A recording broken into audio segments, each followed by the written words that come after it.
Singularity. Hello, everyone, and welcome to Singularity One-on-One.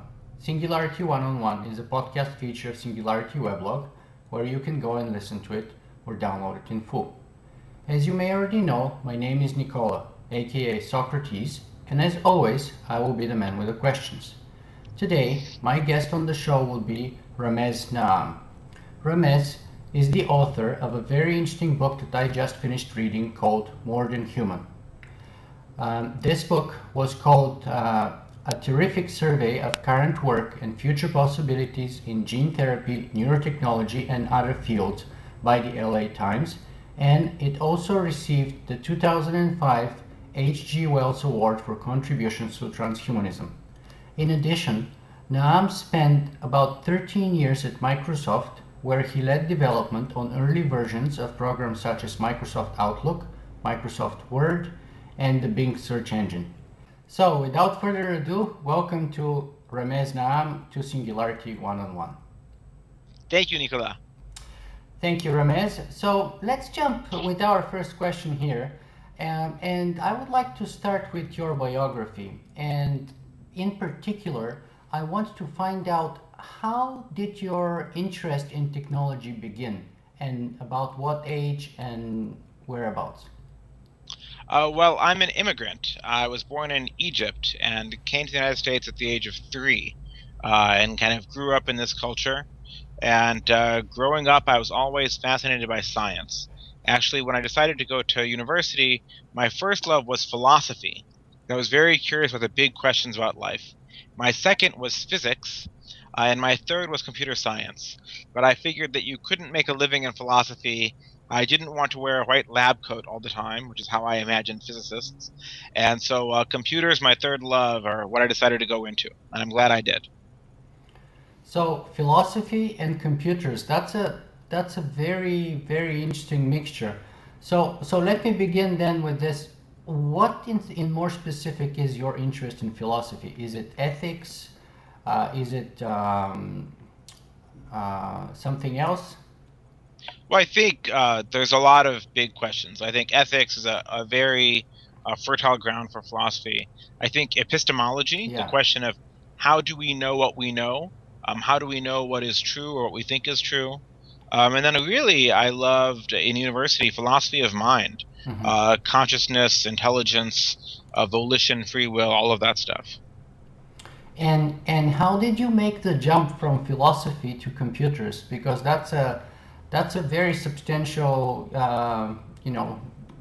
growth or diversion, if you will. Well, computers were the love that I thought would be viable as a career, and I thought that I could still have philosophy in my life even as I pursued a career in computers. And then there was for me a philosophical aspect of my career in software. I felt that the software I worked on, Outlook, Internet Explorer, and Bing, really helped empower people. So in that respect, it was a moral action, if you will, on making the world a better place through empowerment. Hmm. You see, the reason why I'd like to start with questions about the background of my guests is because I would like to, before I connect their background with their work, I would like to find out what's their motivation. I would like to find out what makes them tick and what's the inspiration behind their work. So, if you hmm were to share that with us, what's the inspiration behind your work? Well, I think there were two inspirations behind my book. One was just seeing scientific literature talking about advances in understanding the brain and modifying genetics that I didn't think were being covered in the mainstream press. They looked like science fiction to me. And the other was a response to, at the time that I wrote More Than Human, President George Bush was in power. He had a presidential council on bioethics that was concluding that the enhancement of human abilities was fraught with ethical difficulties, was probably a bad thing. And that seemed ridiculous to me. So I wanted to respond to that. Okay, so let's spend a little time here on your book, which, by the way, I enjoyed immensely and I recommend Thank you. highly to all of our readers. And I mean, among the reasons is the fact that I think you have a very sort of a fluid and very flowing and readable style of writing, which makes such a dense and important subject very easy to comprehend. So I think you can reach a very wide range of audience with this. Thank you. So the full title of the book is called More Than Human: Embracing the Promise of Biological Enhancement. Hmm. So let me ask you this. Why should we be more than human? Isn't being a human enough? Isn't that the epitome of evolution, of intelligence, and of God's creations? Well, we are kind of one step in evolution. We are one output, but certainly not the final word in evolution. But I do think it's a very basic part of human nature to strive for more. It's what we do. You know, our early ancestors, even before we were fully human, learned how to control fire. And we probably co-evolved with fire. Our digestive tracts were able to outsource, if you will, some of their work to the communal cooking pit. So that technology has shaped the biological evolution. When we first started writing language down, the written word changes the brain. If you learn to read, something fundamental changes in the wiring of your nervous system that is almost impossible to undo. So, for a long time, we've been seeking to expand our abilities for as long as humanity's existed, and that has definitely shaped who we are. And so, in other words, in your view, human is not really an entity, but it's a process, as I think Kevin Kelly said it once in his book, because Something like it's that. continually evolving and progressing rather than being a fixed entity. Something like that. Our genotype hasn't changed that much lately, but our phenotype has. You know, we live longer. I wear contact lenses. I have an iPhone in my pocket. I'm talking to you via Skype. I know you're on the East Coast somewhere. I don't even know where. So we've given ourselves these remarkable new abilities that fit very well into our conception of human, but that a caveman of 20,000 years ago wouldn't necessarily recognize. Yeah, and I have to agree with you. I mean, I am currently in Canada, in Toronto, Oh, and our conversation or our communication skills and capabilities are directly enhanced as we speak via the computers, via the internet, via these microphones. And I, just like you, wear contact lenses, even though I suspect I might be actually much more blind than you are, which would perhaps also make me fit the description of a cyborg properly, because honestly, I would not be able to survive without my contact lenses. I'm -7, so I'm almost blind if I take them off. yeah, So I can appreciate the fact of how technology has really become part of us, even though most of us may not even realize it. Just the clothes that we wear, the shoes that we wear, everything around us, our whole environment is, under a certain point of view, unnatural or artificially created. absolutely. Absolutely.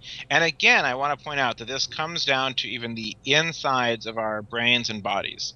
Because you learn to read at an early age, I imagine, your brain is permanently rewired in ways far beyond what we can do with any drug or any gene therapy today.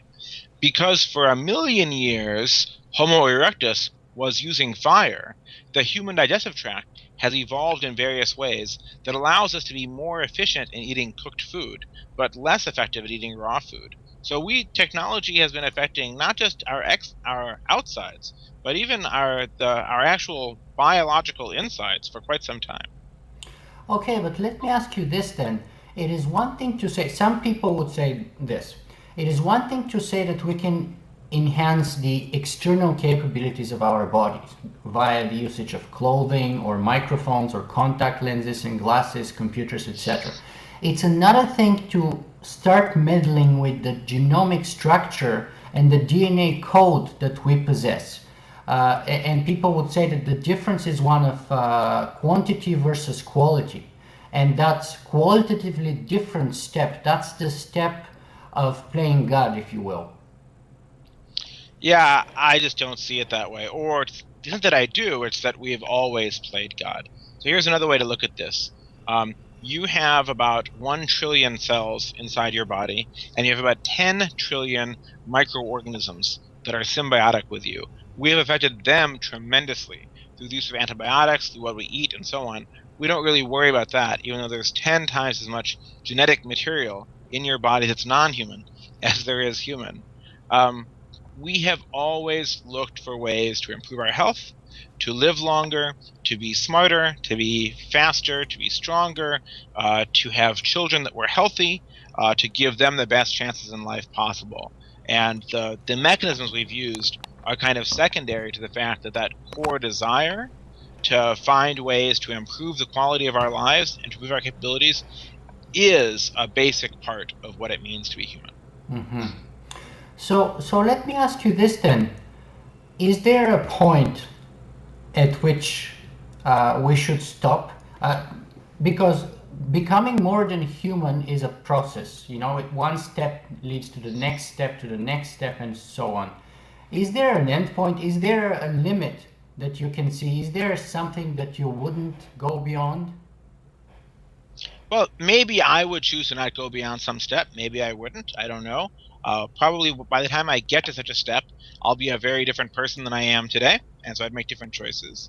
But certainly, I would not want to restrict the rights and freedoms of others to choose how to define themselves. There's two basic ways to think about society. One is a top-down model where some central authority or the will of the people tells other people what you can and can't be. The other is where people get to choose for themselves. And fundamentally, I believe individuals and families should choose for themselves who they want to be, even if that's something a lot different than who I am. Yeah, I have to entirely agree on that. I mean, I grew up in Bulgaria, in Eastern Europe, and spent the first 13 or 14 years of my life behind the Iron Curtain, as it was called back in the day, in communist Bulgaria. And I have to say, you know, I would take the ability of me being able to choose than the top-down approach any day. Yeah. So I think that indeed that's a question of fundamental freedom, and ethically speaking, that kind of a first principle is the basis foundation on which we can build a better society.